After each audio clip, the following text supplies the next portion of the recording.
Hello everyone, we are Theme 3 and we're going to present different neural networks under use on the industry and how they are related to our course. So first we are going to see the NN, neural networks. Hi everyone, my name is Fernanda and today I'll explain neural networks. But what is a neural network? It is a computational model inspired by the human brain. It's made up of layers of interconnected neurons that process information.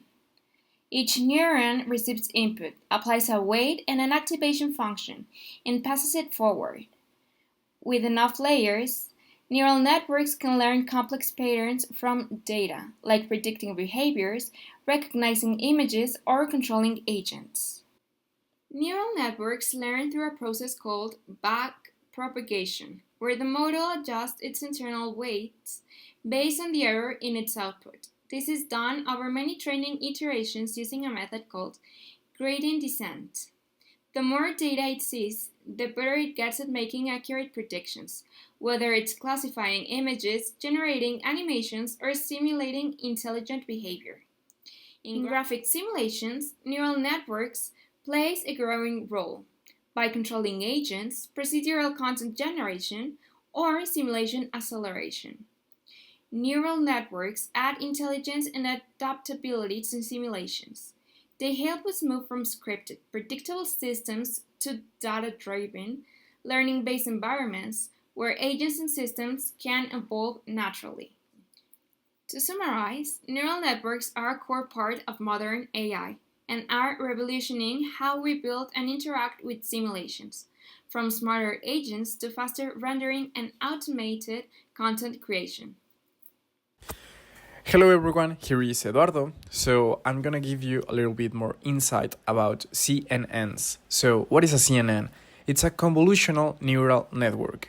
And well, yeah, but what's that? So it is a type of deep learning model specifically designed to process and understand grid-like data. So in other words, it's for mostly visual data, images, etc. So what is the difference of a CNN from other regular networks? And it is that they have the ability to automatically detect patterns. So we could say like edges, textures, or shapes by using the called convolutional layers. So I'm gonna give you a little bit more insight of how they work. Each convolutional layer applies a filter or a kernel, as we saw in the class of advanced parallel programming, to scan over the image and detect low-level features like edges. So as we dive deeper in the network, we can learn more about abstract features, such as faces, digits, or even specific objects. So we also have a feature hierarchy that makes the CNN so powerful for tasks like image classification, object detection, and segmentation. So, why is it important for class? In the field of graphic simulation, CNNs are often used for real object detections, like, pedestrians in smart city models, or maybe style transfer, like applying painting styles onto 3D scenes, like for video games, or also texture recognition. It can auto-generate realistic environments from scan data. So, as we saw, why does it matter? It's because it bridges the gap between raw image data and semantic understanding. That means that we can analyze visual input and respond with realistic behaviors. In short, CNNs are not just for AI research, they are essentially tools in graphic simulation for enhancing realism, automation, and interaction in virtual worlds. So there are many uses out there, even video games, as we all like. See you next time.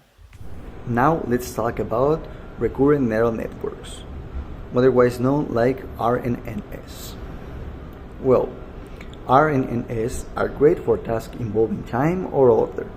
They keep track of previous inputs, allowing them to understand language, speech, or time series data. What's the application in the real world? Well, RNNs are used in language translation, smart assistants, and even predicting future events like stock prices or health issues. For example, Google Translate translates the word by word considering the context, as well as Siri and Alexa understand and respond accordingly. For financial predictions, it's based on stock trends. But what are there some other key features of RNS? Well, RNS work by maintaining memory across steps. Through basic RNS have limitations. Newer versions like LSTM and GRU overcome them. These are a type of RNS that solve the vanishing, grading, and long-term memory problems found in traditional RNNs. In this case, GRU is a little bit simpler than LSTM. For now, let's see and compare the difference between these three different algorithms. First, the neural networks is more for a general purpose model, and they cover a wide range of tasks. As for CNNs, they are the best for image and spatial data, specializing in what we can see. And as for the recurrent neural networks, they are the best for sequence and time-based data. In this case, they specialize in what we can hear and read. But there is no best between these three. They own has an unique strengths and limitations. So there is no right model.